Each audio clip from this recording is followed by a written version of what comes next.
Why do you keep calling him that? What is it called? I miss everything about him. He was so vibrant, full of life and full of love. There wasn't anybody who just didn't meet him and think that he was an absolute miracle.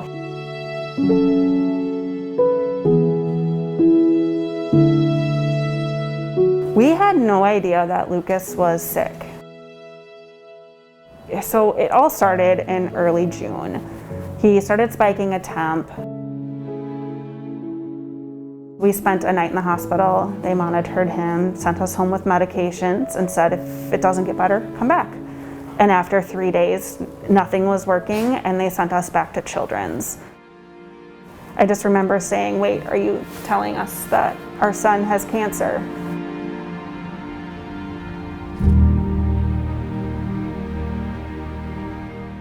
It was in his bone marrow. He had it head to toe.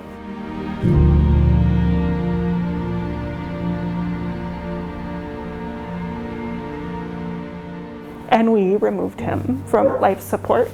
And they brought in basically a queen-size hospital bed for the three of us to lay together, and we just held him till he took his final breath.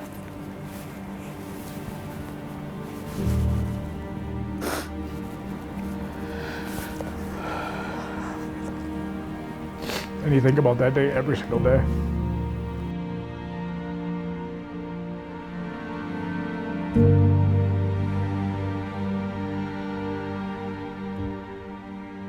It was becoming too painful to stay here.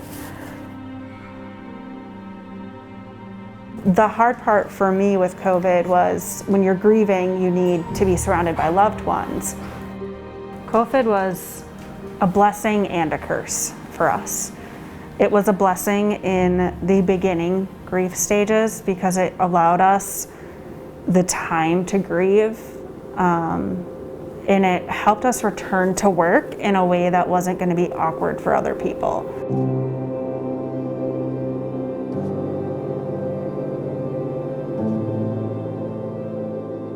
So I was reached out by Kelly, and she talked about the program, about how it gets you back to work and a transition back to work, and then also with that is a trip to Faith's Lodge. It was a huge help just knowing that everybody heard, my side of how I wanted things to go, and I would definitely recommend it to anybody that goes through something like this. We did a virtual grief group with Faith Lodge. It was amazing. I really enjoyed being with other families, virtually, especially during this tough time with COVID. It just taught me, even in, I think it was 4 or 6 weeks that we met, I learned how to strengthen our marriage even through that because we both grieved so differently. It helped us learn new ways to help each other through this very difficult time. I miss him tremendously. Life without him isn't the same, but Mom and Dad are gonna keep moving forward because we know that's what you would want. When we got here, I was blown away.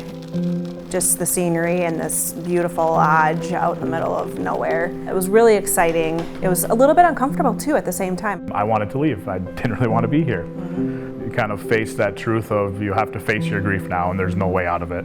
You learn to memorialize your child in a new way.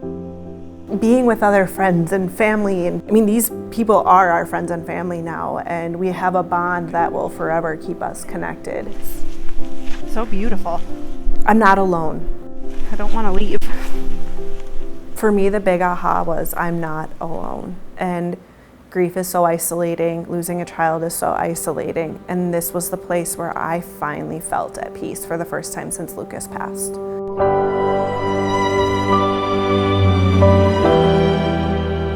And it's just amazing how many more people have gone through something similar. We had a small group, but how many hundreds or thousands of families have been here, and you walk around the grounds and you see everybody else's rocks or birdhouses and the trees that are memorializing children that have been lost, and the stories that you can find in journals and photo books here. I felt very connected to Lucas in a way that I haven't connected with him.